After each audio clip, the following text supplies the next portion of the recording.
ವೀಕ್ಷಕರೇ, ಕೆಲವರು ಎಷ್ಟೇ ಕಷ್ಟಪಟ್ಟರೂ ಸಹ, ಎಷ್ಟೇ ಪ್ರಾಮಾಣಿಕವಾಗಿದ್ದರೂ ಸಹ ಅವರು ಜೀವನ ಪೂರ್ತಿ ಬಡತನ ಮತ್ತು ಕಷ್ಟಗಳಲ್ಲೇ ಅವ್ರ ಜೀವನವನ್ನು ಕಳೀತಾರೆ.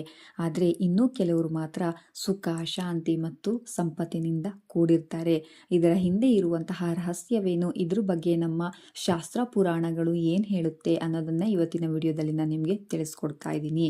ಶಾಸ್ತ್ರಗಳು ಹೇಳೋ ಪ್ರಕಾರ ಈ ರಹಸ್ಯ ನಮ್ಮ ಬೆಳಗಿನ ಸಮಯದಲ್ಲೇ ಅಡಗಿದೆ. ನಾವು ಬೆಳಗ್ಗೆ ಎದ್ದ ತಕ್ಷಣ ಮಾಡುವಂತಹ ಕೆಲವು ಚಿಕ್ಕ ಪುಟ್ಟ ತಪ್ಪುಗಳು ನಮ್ಮ ಇಡೀ ದಿನದ ಮೇಲೆ ಮತ್ತು ಕ್ರಮೇಣವಾಗಿ ನಮ್ಮ ಇಡೀ ಜೀವನದ ಮೇಲೆಯೇ ಪರಿಣಾಮ ಬೀರುತ್ತೆ. ಇಂದಿನ ವಿಡಿಯೋದಲ್ಲಿ ನಾನು ನಿಮಗೆ ಬಡತನಕ್ಕೆ ಕಾರಣ ಆಗುವಂತಹ 4 ಪ್ರಮುಖ ಅಭ್ಯಾಸಗಳು ಯಾವ್ಯಾವುದು ಮತ್ತು ಬೆಳಗ್ಗೆ ಎದ್ದ ತಕ್ಷಣ ನಾವು ಮರೆತೂ ಸಹ ಮಾಡಬಾರದಂತಹ 4 ಕೆಲಸಗಳು ಯಾವ್ಯಾವುದು ಅನ್ನೋದನ್ನೇ ಇವತ್ತಿನ ವಿಡಿಯೋದಲ್ಲಿ ನಾನು ಒಂದು ದೈವಿಕ ಕಥೆಯ ಮೂಲಕ ನಿಮಗೆ ವಿವರವಾಗಿ ತಿಳಿಸ್ಕೊಡ್ತಾ ಇದ್ದೀನಿ. ಆದರೆ ಒಂದು ನಿಮಿಷ ನಿಲ್ಲಿ, ಈ ಕಥೆಯನ್ನು ನೀವು ದಯವಿಟ್ಟು ಅರ್ಧಕ್ಕೆ ನಿಲ್ಲಿಸಬೇಡಿ ಅಥವಾ ಸ್ಕಿಪ್ ಮಾಡಬೇಡಿ. ಪೂರ್ತಿ ಈ ವಿಡಿಯೋವನ್ನು ಕೊನೆಯವರೆಗೂ ನೋಡಿ. ಶಾಸ್ತ್ರಗಳ ಪ್ರಕಾರ ದೈವಿಕ ಜ್ಞಾನವನ್ನು ತಿರಸ್ಕರಿಸುವುದೇ ದಾರಿದ್ರ್ಯದ ಮೊದಲ ಹೆಜ್ಜೆ ಆಗಿರುತ್ತೆ. ಯಾರು ಈ ಕಥೆಯನ್ನು ಸಂಪೂರ್ಣವಾಗಿ ಕೇಳೋದಿಲ್ವೋ ಅವರೂ ಸಹ ತಮ್ಮ ಬಡತನದಿಂದ ಹೊರಬರುವಂತಹ ಮಾರ್ಗವನ್ನು ಎಂದಿಗೂ ಸಹ ಅವರ ಜೀವನದಲ್ಲಿ ಅವರು ಕಂಡುಕೊಳ್ಳೋದಿಲ್ಲ. ಆದ್ದರಿಂದ ನಿಮ್ಮ ಜೀವನದ ಕಷ್ಟಗಳು ದೂರ ಆಗಬೇಕು ಅಂತಂದರೆ ಈ ಕಥೆಯನ್ನು ನೀವು ಸಂಪೂರ್ಣವಾಗಿ ಶ್ರದ್ಧೆಯಿಂದ ಕೇಳಲೇಬೇಕು. ಈ ಮಾಹಿತಿ ನಿಮ್ಮ ಜೀವನದಲ್ಲಿ ದೊಡ್ಡ ಬದಲಾವಣೆಯನ್ನು ತಂದರೂ ತರಬಹುದು.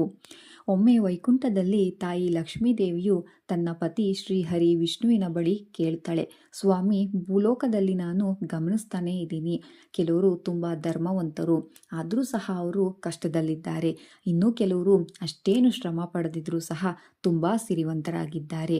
ಮನುಷ್ಯನ ಈ ದಾರಿದ್ರ್ಯಕ್ಕೆ ಮತ್ತು ಸಂಪತ್ತಿಗೆ ಮೂಲ ಕಾರಣ ಆದರೂ ಏನು? ದಯವಿಟ್ಟು ನನ್ನ ಈ ಸಂದೇಹಕ್ಕೆ ನೀವೇ ಈಗ ಉತ್ತರ ಕೊಡಬೇಕು ಅಂತ ಕೇಳ್ತಾಳೆ. ಆಗ ಶ್ರೀಹರಿ ಮಂದಹಾಸ ಬೀರ್ತಾ ಹೇಳ್ತಾನೆ, ದೇವಿ, ಈ ಲೋಕ ಕಲ್ಯಾಣಕ್ಕಾಗಿ ಬಹಳ ಉತ್ತಮವಾದಂತಹ ಪ್ರಶ್ನೆಯನ್ನೇ ನೀನು ಕೇಳಿದ್ದೀಯಾ. ಒಬ್ಬ ಮನುಷ್ಯನ ದಾರಿದ್ರ್ಯಕ್ಕೆ ಅವನ ಗ್ರಹಗಳಿಗಿಂತ ಹೆಚ್ಚಾಗಿ ಅವನ 4 ಕೆಟ್ಟ ಅಭ್ಯಾಸಗಳೇ ಮುಖ್ಯ ಕಾರಣ ಆಗಿರುತ್ತೆ. ಯಾರು ಈ 4 ಅಭ್ಯಾಸಗಳನ್ನು ತಮ್ಮ ಜೀವನದಿಂದ ತ್ಯಜಿಸುತ್ತಾರೋ ಅವರ ಮನೆಯಲ್ಲಿ ನೀನು ಸ್ಥಿರವಾಗಿ ನೆಲೆಸ್ತೀಯ. ಈ 4 ಅಭ್ಯಾಸಗಳು ಯಾವ್ಯಾವುದು ಅನ್ನೋದನ್ನು ನಾನು ನಿನಗೆ ಇವತ್ತೊಂದು ಕಥೆಯ ಮೂಲಕ ವಿವರಿಸ್ತೀನಿ. ಇದನ್ನು ನೀನು ತುಂಬ ಸಮಾಧಾನದಿಂದ ಕೇಳು. ಬಹಳ ಹಿಂದಿನ ಕಾಲದಲ್ಲಿ ಒಂದು ಹಳ್ಳಿಯಲ್ಲಿ ಒಬ್ಬ ಬಡ ರೈತ ಇರ್ತಾನೆ. ತನ್ನ ಹೆಂಡತಿ ಮತ್ತು ಮಕ್ಕಳೊಂದಿಗೆ ಅವನು ವಾಸ ಆಗಿರ್ತಾನೆ. ಆದರೆ ಅವನು ಏನು ಕೆಟ್ಟವನಲ್ಲ, ಆದರೆ ಅವನು ಬಹಳ ಸೋಮಾರಿ. ಅವನಿಗೆ ಪೂರ್ವಜರಿಂದ ಬಂದಂತಹ ಸ್ವಲ್ಪವೇ ಸ್ವಲ್ಪ ಜಮೀನಿರುತ್ತೆ. ಆದರೆ ಆ ಭೂಮಿಯೂ ಸಹ ಕಲ್ಲು ಮುಳ್ಳುಗಳಿಂದ ತುಂಬಿ ವ್ಯವಸಾಯಕ್ಕೆ ಯೋಗ್ಯ ಆಗಿರೋದಿಲ್ಲ. ಅವನು ಪ್ರತಿದಿನ ಸೂರ್ಯೋದಯ ಆದ 2 ಗಂಟೆಗಳ ನಂತರವೇ ಅವನು ಹಾಸಿಗೆಯಿಂದ ಏಳ್ತಾ ಇದ್ದ. ಯಾವುದೇ ಯೋಜನೆ ಇಲ್ಲದಂತಹ ದಿನವನ್ನು ಅವನು ಪ್ರಾರಂಭ ಮಾಡ್ತಿದ್ದ. ಇದರಿಂದ ಅವನ ಹೊಲದಲ್ಲಿ ಸರಿಯಾಗಿ ಬೆಳೆಯೂ ಸಹ ಬರ್ತಾ ಇರಲಿಲ್ಲ. ಕುಟುಂಬವನ್ನು ಸಾಕುವುದೇ ಒಂದು ದೊಡ್ಡ ಹೊರೆಯಾಗಿತ್ತು. ಆದರೆ ಅವನ ಹೆಂಡತಿ ಇರ್ತಾಳಲ್ಲ, ಅವಳು ಮಹಾಪತಿವ್ರತೆ ಮತ್ತು ತುಂಬ ತಾಳ್ಮೆ ಉಳ್ಳವಳು. ಅವಳು ಪ್ರತಿದಿನ ಬ್ರಹ್ಮ ಮುಹೂರ್ತದಲ್ಲಿ ಎದ್ದು ಮನೆ ಕೆಲಸಗಳನ್ನೆಲ್ಲ ಮುಗಿಸಿ ತನ್ನ ಗಂಡನ ಈ ಸೋಮಾರಿತನವನ್ನು ನೋಡಿ ಮನಸ್ಸಿನಲ್ಲೇ ಮರುಗ್ತಾ ಇರ್ತಾಳೆ. ಒಂದಿನ ಅವಳು ತನ್ನ ಗಂಡನ ಬಳಿ ಹೋಗಿ, ಸ್ವಾಮಿ, ನಮ್ಮ ಹಳ್ಳಿಯ ಆಚೆ ಇರುವ ಒಂದು ಕಾಡಿನಲ್ಲಿ ಒಬ್ಬ ಮಹಾನ್ ವಿಜ್ಞಾನಿ ಸಾಧುಗಳು ಇದ್ದಾರೆ. ಮಹಾನ್ ಜ್ಞಾನಿ ಸಾಧುಗಳು ಇದ್ದಾರೆ. ಅವರು ತಪಸ್ಸು ಮಾಡ್ತಾ ಇದ್ದಾರಂತೆ. ಅವರು ಜನರ ಕಷ್ಟಗಳಿಗೆ ತಕ್ಷಣವೇ ಪರಿಹಾರ ನೀಡ್ತಾರೆ. ನೀವೇಕೆ ಒಮ್ಮೆ ಅವರ ಬಳಿ ಹೋಗಿ ನಮ್ಮ ಬಡತನದ ಬಗ್ಗೆ ಹೇಳಬಾರ್ದು ಅಂತ ಕೇಳ್ತಾಳೆ. ಆಗ ಅವನು ಮೊದಲು ಅದೆಲ್ಲ ಸುಳ್ಳು, ಸಾಧುಗಳಿಂದ ಏನೂ ಆಗೋದಿಲ್ಲ ಅಂತ ನಿರಾಕರಿಸ್ಬಿಡ್ತಾನೆ. ಆದರೆ ಹೆಂಡತಿಯ ನಿರಂತರ ಒತ್ತಾಯಕ್ಕೆ ಅವನು ಮಣಿದು ಮರುದಿನ ಆ ಸಾಧುಗಳ ಆಶ್ರಮಕ್ಕೆ ಹೋಗ್ತಾನೆ. ಸಾಧುಗಳು ತಪಸ್ಸಿನಲ್ಲಿ ಮಗ್ನರಾಗಿದ್ದರು. ಅವರು ಕಣ್ಣು ಬಿಡುವವರೆಗೂ ಸಹ ಅವನು ಕಾದಿದ್ದು, ನಂತರ ಅವರ ಪಾದಗಳಿಗೆ ನಮಸ್ಕರಿಸಿ ತನ್ನ ಜೀವನದ ಎಲ್ಲ ಕಷ್ಟಗಳನ್ನು, ತನ್ನ ಬಡತನದ ಕಥೆಯನ್ನು ಕಣ್ಣೀರಿನೊಂದಿಗೆ ಅವ್ರ ಬಳಿ ಹೇಳ್ಕೊತಾನೆ. ಎಲ್ಲವನ್ನು ಶಾಂತವಾಗಿ ಕೇಳಿದ ಆ ಸಾಧುಗಳು ನಗುತ್ತಾ ಹೇಳ್ತಾರೆ, ಮಗು, ನಿನ್ನ ಬಡತನ ಇರೋದು ನಿನ್ನ ಜಮೀನಿನಲ್ಲಿ ಅಲ್ಲ, ಅದಿರೋದು ನಿನ್ನ ಅಭ್ಯಾಸಗಳಲ್ಲಿ.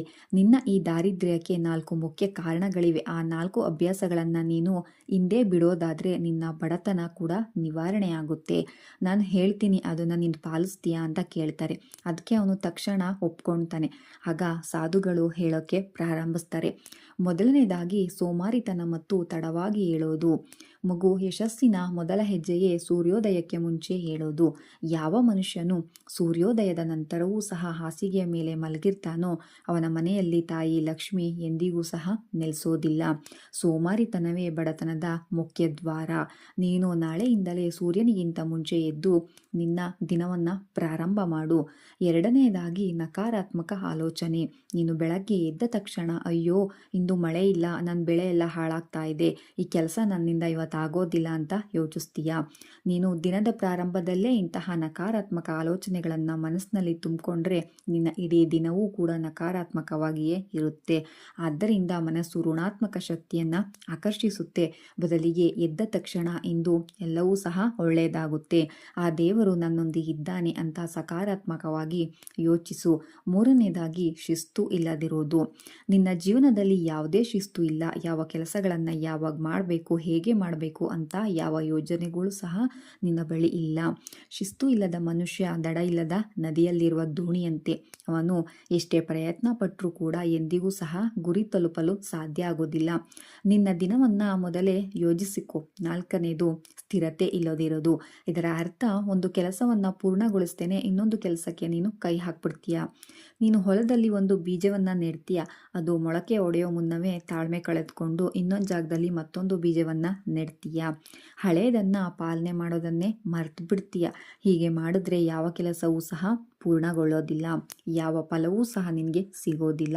ಯಾವುದೇ ಕೆಲಸವನ್ನು ಪ್ರಾರಂಭಿಸಿದ್ರೂ ಸಹ ಅದನ್ನು ಸ್ಥಿರತೆಯಿಂದ ತುಂಬ ತಾಳ್ಮೆಯಿಂದ ಪೂರ್ಣಗೊಳಿಸು. ಸಾಧುಗಳ ಈ 4 ಮಾತುಗಳು ಅವನ ಕಣ್ಣು ತೆರೆಸಿದ್ವು.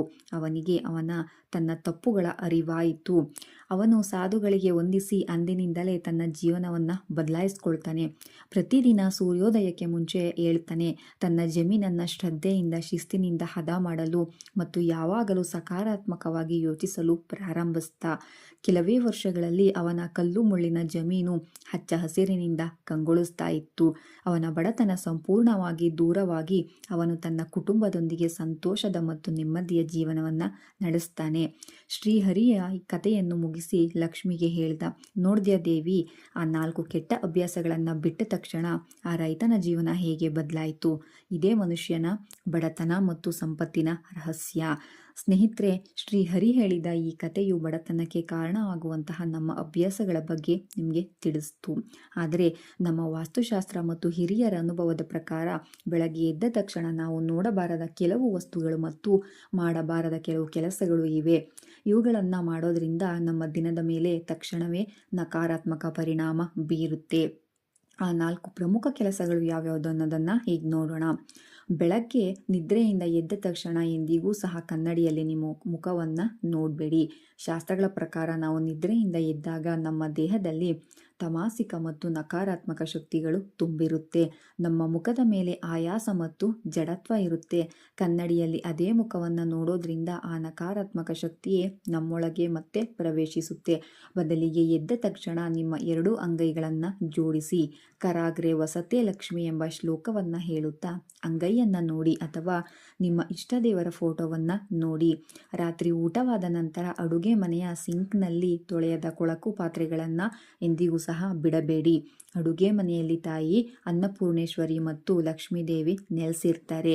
ರಾತ್ರಿ ಪೂರ್ತಿ ಕೊಳಕು ಪಾತ್ರೆಗಳನ್ನು ಇಡೋದ್ರಿಂದ ಮನೆಯಲ್ಲಿ ದಾರಿದ್ರ್ಯ ಮತ್ತು ನಕಾರಾತ್ಮಕ ಶಕ್ತಿ ಹೆಚ್ಚುತ್ತೆ. ಬೆಳಗ್ಗೆ ಎದ್ದ ತಕ್ಷಣ ಆ ಕೊಳಕು ಪಾತ್ರೆಗಳನ್ನು ನೋಡೋದ್ರಿಂದ ನಮ್ಮ ದಿನವು ಅಶುಭದಿಂದ ಪ್ರಾರಂಭ ಆಗುತ್ತೆ. ಬೆಳಗ್ಗೆ ಎದ್ದ ತಕ್ಷಣ ನಿಮ್ಮ ಸ್ವಂತ ನೆರಳನ್ನು ಅಥವಾ ಬೇರೆಯವರ ನೆರಳನ್ನು ನೋಡಬಾರ್ದು. ವಿಶೇಷವಾಗಿ ಪಶ್ಚಿಮ ದಿಕ್ಕಿನಲ್ಲಿ ಬೀಳುವಂತಹ ನೆರಳನ್ನು ನೋಡೋದು ರಾಹುವಿನ ಪ್ರಭಾವವನ್ನು ಹೆಚ್ಚಿಸುತ್ತೆ ಅಂತ ಹೇಳಲಾಗುತ್ತೆ. ಇದು ನಮ್ಮ ಮನಸ್ಸಿನಲ್ಲಿ ಅನಾವಶ್ಯಕ ಭಯ, ಗೊಂದಲ ಮತ್ತು ಉದ್ವೇಗವನ್ನು ಸೃಷ್ಟಿಸುತ್ತದೆ. ಸೂರ್ಯನ ಬೆಳಕನ್ನು ನೋಡಿ, ಆದರೆ ನಿಮ್ಮ ನೆರಳನ್ನಲ್ಲ. ಬೆಳಗ್ಗೆ ಎದ್ದ ತಕ್ಷಣ ಯಾವುದೇ ಕ್ರೂರ ಅಥವಾ ಹಿಂಸಾತ್ಮಕ ಪ್ರಾಣಿಗಳ ಚಿತ್ರಗಳನ್ನು ನೋಡಬೇಡಿ. ಅಂತಂದರೆ ಉದಾಹರಣೆಗೆ ಬೇಟೆ ಆಡ್ತಿರುವಂತಹ ಹುಲಿ, ಸಿಂಹ ಅಥವಾ ಪರಸ್ಪರ ಜಗಳ ಆಡ್ತಿರುವಂತಹ ಪ್ರಾಣಿಗಳ ಫೋಟೋಗಳು, ಅದೇ ರೀತಿ ಎದ್ದ ತಕ್ಷಣ ಮನೆಯಲ್ಲಿ ಜಗಳ ಆಡೋದು ಅಥವಾ ಟಿವಿಯಲ್ಲಿ ಜಗಳ, ಹಿಂಸೆ ದೃಶ್ಯಗಳನ್ನು ನೋಡಬೇಡಿ. ಇವುಗಳನ್ನು ನೋಡೋದ್ರಿಂದ ನಮ್ಮ ದಿನವಿಡೀ ಮನಸ್ಸಿನಲ್ಲಿ ಕೋಪ, ವಿವಾದ ಮತ್ತು ಸಂಬಂಧಗಳಲ್ಲಿ ಬಿರುಕು ಉಂಟಾಗುತ್ತೆ. ಹಾಗಾದರೆ ಬೆಳಗ್ಗೆ ಎದ್ದ ತಕ್ಷಣ ಏನನ್ನ ಮಾಡಬಾರ್ದು ಅಂತ ನಾವೀಗ ಸ್ಪಷ್ಟವಾಗಿ ತಿಳ್ಕೊಂಡ್ವಿ. ಈಗ ನಮ್ಮ ಮನೆಯಲ್ಲಿ ಸುಖ, ಶಾಂತಿ ಮತ್ತು ತಾಯಿ ಲಕ್ಷ್ಮಿಯ ಕಟಾಕ್ಷವನ್ನು ಶಾಶ್ವತವಾಗಿ ಪಡೆಯಬೇಕು ಅಂತಂದರೆ ವಿಶೇಷವಾಗಿ ಮನೆಯ ಗೃಹಲಕ್ಷ್ಮಿ ಆದಂತಹ ಮಹಿಳೆಯರು ಪ್ರತಿದಿನ ಬೆಳಗ್ಗೆ ಮಾಡಲೇಬೇಕಾದ 3 ಸರಳ ಕೆಲಸಗಳು ಯಾವ್ಯಾವುದು ಅನ್ನೋದನ್ನು ಈಗ ತಿಳಿಯೋಣ. ಈ ಆಧುನಿಕ ಬಿಡುವಿಲ್ಲದ ಜೀವನದಲ್ಲಿಯೂ ಸಹ ಈ 3 ಸುಲಭವಾಗಿ ಪಾಲಿಸಬಹುದು. 1. ಮುಖ್ಯದ್ವಾರದ ಸ್ವಚ್ಛತೆ ಮತ್ತು ರಂಗೋಲಿ. ಮನೆಯ ಗೃಹಲಕ್ಷ್ಮಿಯು ಬೆಳಗ್ಗೆ ಎದ್ದ ತಕ್ಷಣ ಸ್ನಾನ ಮಾಡುವ ಮುನ್ನವೇ ಮನೆಯ ಮುಖ್ಯದ್ವಾರವನ್ನು ಅಥವಾ ಬೀದಿ ಬಾಗಿಲನ್ನು ಸ್ವಚ್ಛಗೊಳಿಸಿ ಸ್ವಲ್ಪ ನೀರನ್ನು ಹಾಕಿ ನಂತರ ಅಕ್ಕಿ ಹಿಟ್ಟಿನಿಂದ ಒಂದು ಚಿಕ್ಕದಾದ ಸುಂದರವಾದ ರಂಗೋಲಿಯನ್ನು ಬಾಗಿಲ ಮುಂದೆ ಹಾಕಬೇಕು. ಅಕ್ಕಿ ಹಿಟ್ಟಿನ ರಂಗೋಲಿಯು ಇರುವೆಗಳಿಗೂ ಸಹ ಆಹಾರ ಆಗುತ್ತೆ. ಇದರಿಂದ ನಿಮಗೆ ಜೀವದಾನ ಮಾಡಿದಂತಹ ಪುಣ್ಯವು ಸಿಗುತ್ತೆ. ಹೀಗೆ ಮಾಡೋದ್ರಿಂದ ಮನೆಯೊಳಗೆ ಸಕಾರಾತ್ಮಕ ಶಕ್ತಿಯನ್ನು ಮತ್ತು ತಾಯಿ ಲಕ್ಷ್ಮಿಯನ್ನು ಆಹ್ವಾನಿಸಿದಂತೆ ಆಗುತ್ತದೆ. 2ನೇದಾಗಿ ಅಡುಗೆ ಮನೆಗೆ ಹೋದ ನಂತರ ದಿನದ ಮೊದಲ ಟೀ, ಕಾಫಿ ಅಥವಾ ಅಡುಗೆ ಮಾಡುವ ಮೊದಲು ನಿಮ್ಮ ಮನೆಯ ಗ್ಯಾಸ್ ಸ್ಟವ್ಗೆ ಒಂದು ನಮಸ್ಕಾರ ಮಾಡಿ. ಅಗ್ನಿದೇವನು ನಮ್ಮೆಲ್ಲರ ಸಾಕ್ಷಿ. ಸಾಧ್ಯ ಆದರೆ ಗ್ಯಾಸ್ ಸ್ಟವ್ಗೆ ಸ್ವಲ್ಪ ಅರಿಶಿನ, ಕುಂಕುಮದಿಂದ ಬೊಟ್ಟಿಡಿ. ನಾವು ಸೇವಿಸುವಂತಹ ಆಹಾರವನ್ನು ಬೇಯಿಸುವ ಅಗ್ನಿದೇವನಿಗೆ ಗೌರವ ಸಲ್ಲಿಸೋದ್ರಿಂದ ಮನೆಯಲ್ಲಿ ಅನ್ನಪೂರ್ಣೇಶ್ವರಿಯ ಅನುಗ್ರಹ ಸದಾ ನಿಮ್ಮ ಮನೆಯಲ್ಲಿ ಇರುತ್ತೆ. ನಿಮ್ಮ ಸ್ನಾನ ಮುಗಿದ ನಂತರ ಒಂದು ಶುದ್ಧವಾದ ಲೋಟದಲ್ಲಿ ನೀರನ್ನು ತೆಗೆದುಕೊಂಡು ಮನೆಯಲ್ಲಿರುವಂತಹ ತುಳಸಿ ಗಿಡಕ್ಕೆ ಅರ್ಪಿಸಿ. ತುಳಸಿ ಗಿಡದಲ್ಲಿ ಸಾಕ್ಷಾತ್ ಮಹಾವಿಷ್ಣು ಮತ್ತು ಲಕ್ಷ್ಮೀದೇವಿ ನೆಲೆಸಿರ್ತಾರೆ. ಪ್ರತಿದಿನ ತುಳಸಿಗೆ ನೀರು ಅರ್ಪಿಸಿ ಒಂದು ನಮಸ್ಕಾರ ಮಾಡೋದ್ರಿಂದ ಆ ಮನೆಯ ಎಲ್ಲ ಕಷ್ಟಗಳು ಸಹ ಹಾಗೆ ದೋಷಗಳು ಸಹ ದೂರ ಆಗುತ್ತೆ ಮತ್ತು ಕುಟುಂಬದಲ್ಲಿ ನೆಮ್ಮದಿ ನೆಲೆಸುತ್ತೆ. ಈ 3 ಕೆಲಸಗಳನ್ನು ಮನೆಯ ಯಜಮಾನಿಯೇ ಮಾಡಬೇಕು. ಯಾವುದೇ ಕಾರಣಕ್ಕೂ ಸಹ ಮನೆ ಕೆಲಸದವರಿಂದ ಮಾಡಿಸ್ಬೇಡಿ. ಮನೆ ಕೆಲಸದವರಿಂದ ಮಾಡಿಸಿದ್ರೆ ನಿಮಗೆ ಯಾವುದೇ ಕಾರಣಕ್ಕೂ ಪೂರ್ಣ ಫಲ ಸಿಗೋದಿಲ್ಲ. ವೀಕ್ಷಕರೇ, ಈ ಕಥೆಯಲ್ಲಿ ಹೇಳಿದಂತಹ 4 ಕೆಟ್ಟ ಅಭ್ಯಾಸಗಳನ್ನು ತ್ಯಜಿಸಿ ಮತ್ತು ಬೆಳಗ್ಗೆ ಮಾಡಬಾರದಂತಹ 4 ತಪ್ಪುಗಳನ್ನು ನಿಲ್ಲಿಸಿ. ಹಾಗೆ ಈ 3 ಸರಳವಾದ ದೈವಿಕ ಕೆಲಸಗಳನ್ನು ಪ್ರತಿದಿನ ಪಾಲಿಸಿ. ಹೀಗೆ ಮಾಡೋದ್ರಿಂದ ನಿಮ್ಮ ಜೀವನದಲ್ಲಿ ಮತ್ತು ನಿಮ್ಮ ಮನೆಯಲ್ಲಿ ಖಂಡಿತವಾಗಿಯೂ ಒಂದು ಅದ್ಭುತವಾದಂತಹ ಸಕಾರಾತ್ಮಕ ಬದಲಾವಣೆಯನ್ನು ನೀವು ಶೀಘ್ರದಲ್ಲೇ ಕಾಣಬಹುದು. ಈ ಆಧ್ಯಾತ್ಮಿಕ ಮಾಹಿತಿ ನಿಮಗೆ ಇಷ್ಟ ಆಗಿದೆ ಅಂತ ಭಾವಿಸ್ತೀನಿ. ದಯವಿಟ್ಟು ಈ ವಿಡಿಯೋಗೆ ಒಂದು ಲೈಕ್ ಮಾಡಿ. ಈ ಜ್ಞಾನ ನಿಮ್ಮಲ್ಲೇ ಉಳಿಬಾರ್ದು. ಈ ಜ್ಞಾನವನ್ನು ಬೇರೆಯವರಿಗೂ ಸಹ ತಲುಪಲು ನಿಮ್ಮ ಸ್ನೇಹಿತರು, ನಿಮ್ಮ ಕುಟುಂಬದೊಂದಿಗೆ ಈ ವಿಡಿಯೋವನ್ನು ಶೇರ್ ಮಾಡಿ. ಮತ್ತು ಇದೇ ರೀತಿಯಾದಂತಹ ಇನ್ನೂ ಅನೇಕ ರೀತಿಯ ದೈವಿಕ ಕಥೆಗಳು ಮತ್ತು ಪುರಾಣಗಳು ಹಾಗೆ ಆಧ್ಯಾತ್ಮಿಕ ಚಿಂತನೆಗಳಿಗಾಗಿ ನನ್ನ ಚಾನಲ್ನ ಸಬ್ಸ್ಕ್ರೈಬ್ ಮಾಡಿ. ನನ್ನ ವಿಡಿಯೋನ ಇಲ್ಲಿವರೆಗೂ ನೋಡಿದ್ದಕ್ಕಾಗಿ ನಿಮ್ಮೆಲ್ಲರಿಗೂ ಸಹ ಧನ್ಯವಾದಗಳು.